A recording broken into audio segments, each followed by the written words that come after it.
Hello and welcome to the public involvement meeting for the City of Edgerton South Main Street. Project the city limits is from County F to Lord Street. This is in Rock County. This is a combination WSDOT and City of Edgerton project. So just a kind of quick purpose of this meeting is to inform the public of the project.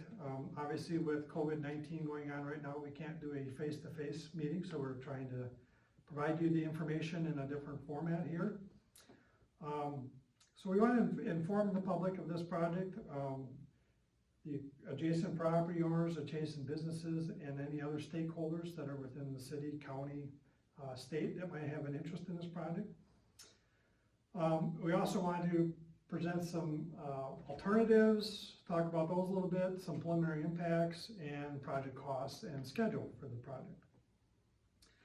Purpose and need for this project.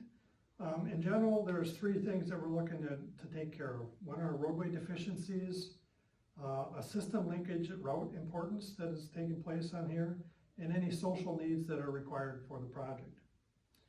As far as roadway deficiencies, what we've discovered out there so far is that obviously, as many of the people here in the City of Edgerton understand, that roadway pavement is in horrible condition. So that's one of the things we're looking to improve is the roadway surface itself, improve that roadway pavement. The other thing out there, and part of the reason why the road is as bad as it is the poor drainage that's out there. Very limited storm sewer, a lot of standing water, all that contemplates and causes issues with your pavement, and that's why it's kind of coming apart. System linkage wise goes, both the county on County F outside of town as well as the City of Edgerton on South Main Street have that route as a designated bike route. So therefore those should have designated bike lanes that are associated with them. That's one of the processes that will take place here is that we will be adding bike lanes to South Main Street. And as far as social demands go, the bike lanes is part of that, but there's also pedestrian usage, parking out there. Those are all issues that we need to talk about and gather information from you, the users of the process, and take care of those issues that are out there.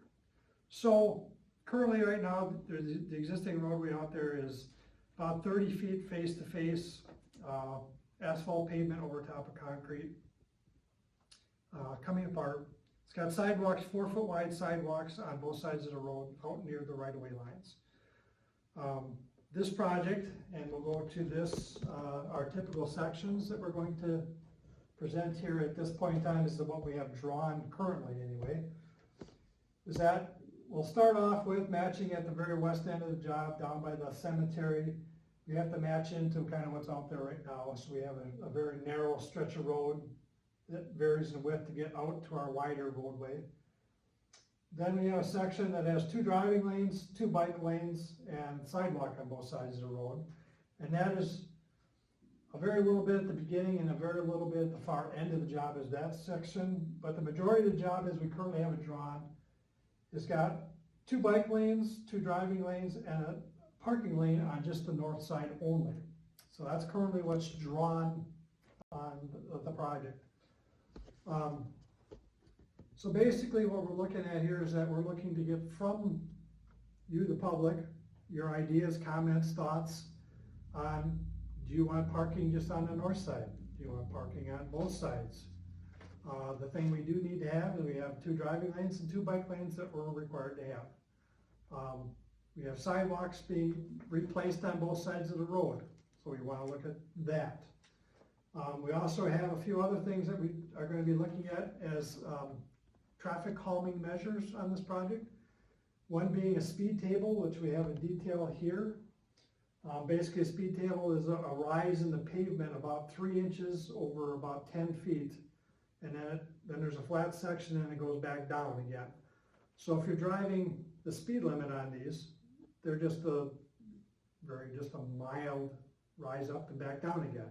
If you're driving too fast, it will cause you discomfort and it'll make you want to slow down. City Administrator Ramona Flanagan did a drive-through of multiple speed tables in the city of Madison, and that is on the website out there. So you can take a look at that, kind of get a feel for those. I believe you probably talked about what street those are on that website perhaps. Just so that in case you maybe want to go drive them yourself in the city of Madison, you can kind of get a feel for speed tables. But that's a traffic calming feature that helps slow traffic down.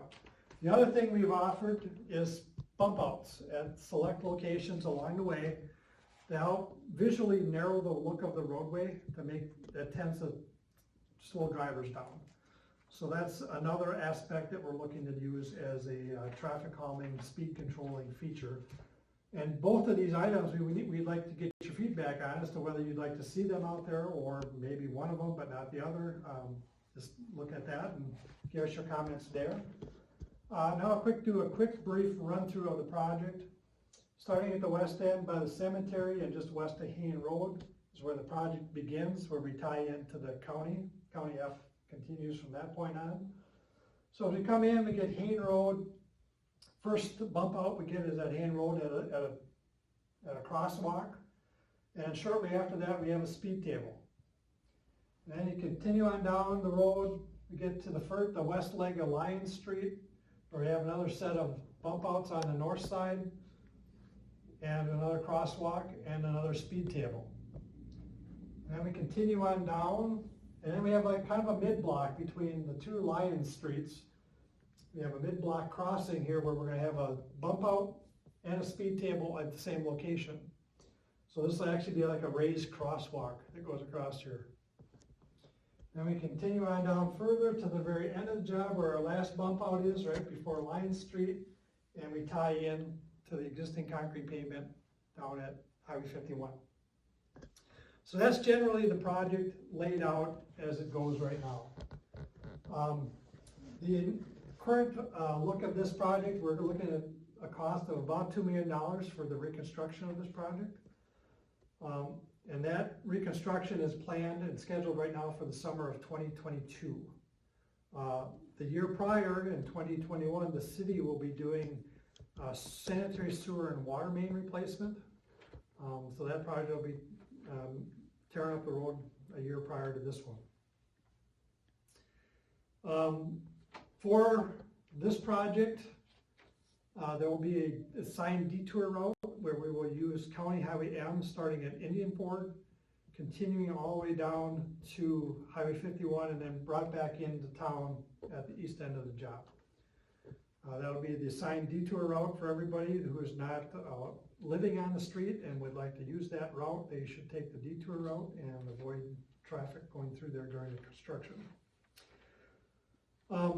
Other things that will need to take place during the job, there'll be temporary driveway closures for the people who live on the street because we will have to obviously, we have storm sewer going in, we've got concrete curb and gutter and concrete driveways being put back in, so there'll be times in there where the contractor will have to work with the landowners to provide access to them for their homes.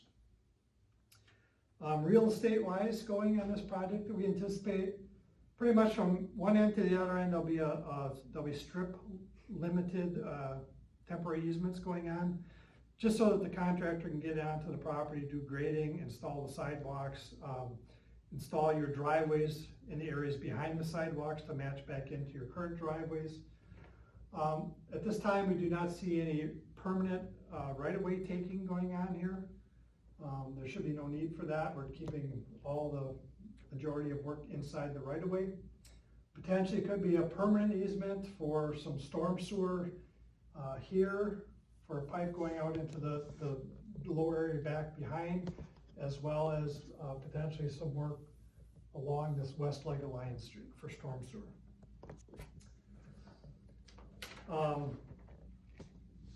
So that's kind of where that's at. Currently, right now, we're at about a 30% or so plan, which is actually available at City Hall, where you can come in and actually view all these exhibits if you like, as well as the plan set. It's here.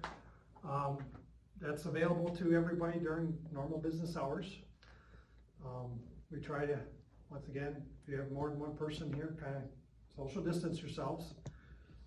We're looking at 60% plans and a plat and a design study report by the end of the year, which is probably about a time that we are looking at potentially have a second public meeting to show you what we'll consider more of a final version, as well as those final real estate impacts to the properties at that time. Our 90% plans are due in June 1st of 2021, with final plans due August of 2021. And as I mentioned earlier, the project will be let in 2022 and constructed during that summer. So for everybody that's out there, all of these exhibits, everything are available out on the website at the city's website location. Also out there, you will find, if you don't have, if you did not receive a public comment form in the mail with your initial letter to your properties, you can get one on the, it's called the Public Involvement Meeting Handout. It'll be available on the website. And the last 2 pages there is a public comment form that you can actually fill out and mail in to me. Or in here, you'll also find all my contact information, so you can either call me or send me an email with your comments or questions that you might have. And then we will get back to everybody with the results of that information.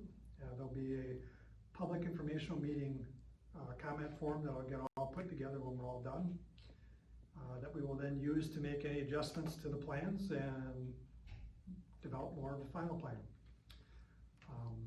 With that, I will sign off, and we will look forward to hearing from you and getting your comments. Thank you very much.